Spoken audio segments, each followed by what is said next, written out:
What's good, guys? This is Kid Achilles here with the chapter review for One Piece 1053. We have a lot to talk about here. This was such a good chapter and there's just so much going on. I was really excited about this, so let's go ahead and get into things. First though, be sure to go ahead and like this video, give your boy a subscribe. That would really mean a lot to me. Alright, so first of all, I just want to say that we can go ahead and can everything I said about Joy Boy's appearance in the last video. Joy Boy's appearance doesn't really distinguish him as separate from Luffy, because here we have Gear 5th Luffy as Joy Boy slapped on his new wanted poster, which I am in love with. So the CP9 dude with the funky mask, his name was Guernica, and Guernica fucked up. That's the photo that he happened to snap of Luffy, and so that's what's being printed on all the new wanted posters. The Gorosei are pissed. This is not how they want the world to see Luffy. This is pretty much exactly the opposite of what they want to happen in this scenario. Big News Morgans is elated, and so am I. So obviously, they don't want Big News Morgans to publish the story as it is. They want him to publish a doctored version of the events that happened. But Big News is like, fuck that. The actual events that took place here on Wano are way too interesting to replace with the propaganda version being pushed by the world government and the Gorosei. We see those new bounties. Our boys are sitting at 3 billion berries. It's a lot of fucking zeros. Their bounties now, if I'm not mistaken, are officially higher than Blackbeard's. Wrong. I lied. It's not actually above Blackbeard's bounty. Blackbeard's bounty is 4 billion berries. But we're still moving on up. I'm proud of my guys. Obviously most proud of Luffy, proud of Law, and even proud of Kid, even though I think his actions moving forward are probably going to be malicious. So there's a very official dinner to commemorate the victory and to celebrate, but everyone is way too busy partying at the festival that's happening outside. Super cool moment here that I think sets a really rad backdrop for the chapter is that Brook and Hiyori are both performing right now at the same time. So they have a joint performance going on, and that's what everyone is, bopping out to while they're partying at the festival. Obviously there's no way for us to see what this sounds like yet, but I hope that this is a detail that isn't like glossed over when this is finally animated. They're playing Odin's favorite song, so I am expecting the version that has both of them working together is going to be a bop. But we got a while before that happens, so I wasn't super far off in my last video when I was talking about what Robin was doing during all the festivities. So she hasn't found another poneglyph necessarily, but she is talking to Tengu about Pluton, which is revealed to be resting on Wano. We also find out that Tengu is confirmed to be Kozuki Sukiyaki. I thought this was an interesting reveal. I'm glad that it wasn't crazy dramatic because, I don't know, this one was like a soft gasp reveal, just a,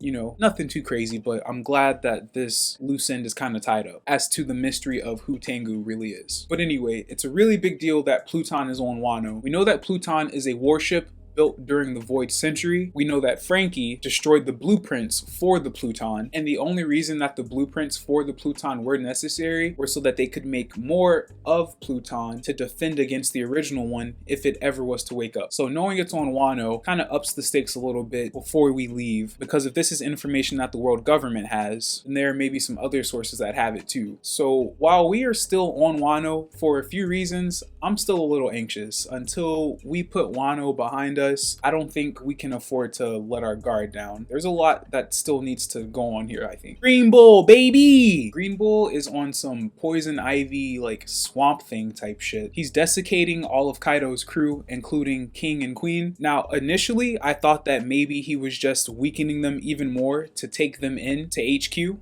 to hold them as prisoners, which makes me a little nervous because I don't like King's track record of being in marine captivity. If they were experimenting on him before for being a Lunarian, I don't see why that would change now. But also, it could be that Green Bull is actually just killing them, because something that we do see him say is that he enjoys Sakazuki's style of no half measures. So he could just be completely taking them out. Definitely seems like he's planning to attack the Straw Hats. He mentions taking Luffy's head in order to appease Sakazuki, but he doesn't want the Marines to know that's what he's doing. He is explicit about telling them not to tell Sakazuki what his plans are, but that he needs a marine warship sent to him immediately. So I don't really know what's going to go on with Green Bull. I think if he is attacking a healthy Straw Hat crew by himself, then he's probably going to get washed. I don't know. Another cool moment in the chapter is where we see Momo and he's remembering something that Luffy said to him right after the fight, is that he doesn't want people to know exactly what happened there because he does not want to be considered a hero. And I think that's really cool because it's just another way that we see Luffy's mind is on his main goal. He doesn't need to be a hero, he just wants to be Pirate King, and being a hero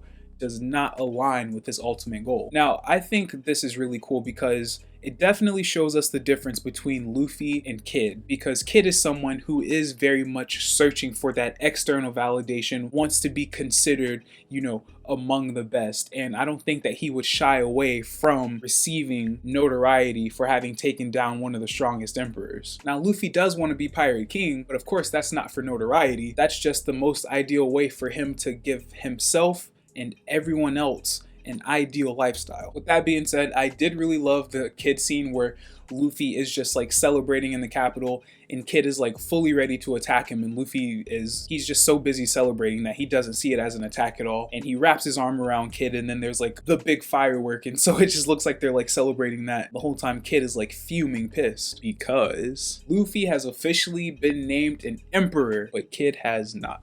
I think now that this has been revealed, I have no doubt at all that Kid is going to continue going after Shanks in order to bring him down and cement himself as an emperor. Also, Buggy really fucking did it. Buggy's an emperor. What the fuck has he been doing? I hope that gets touched on. I would really like to know what he's been up to and how we got here. But as the chapter leaves off, Green Bull is 100% ready to fuck up the fun. So I guess we'll find out in a month. We'll find out in a month what happens.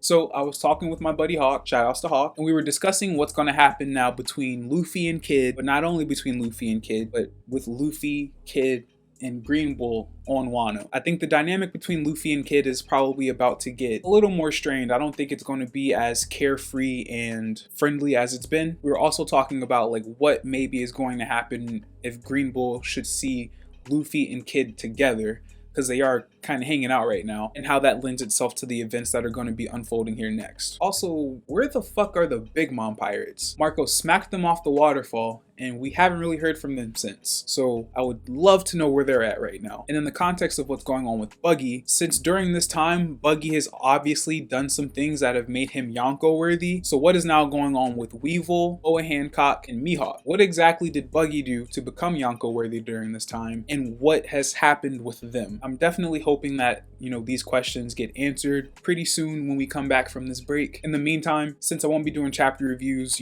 I'll probably do some polls or something to figure out, exactly what other One Piece content that you guys would like to hear about in the meantime. And I usually do those on Instagram, so definitely hop over there for a follow if you haven't already. I'll go ahead and drop that link in the description below as well. Yeah, guys, like I said, this one was such a treat to read. Let me know your thoughts. Thank you guys again for kicking it with me. As always, this has been your boy, Kid Achilles, and I'll be seeing you super soon for the next one. Peace out.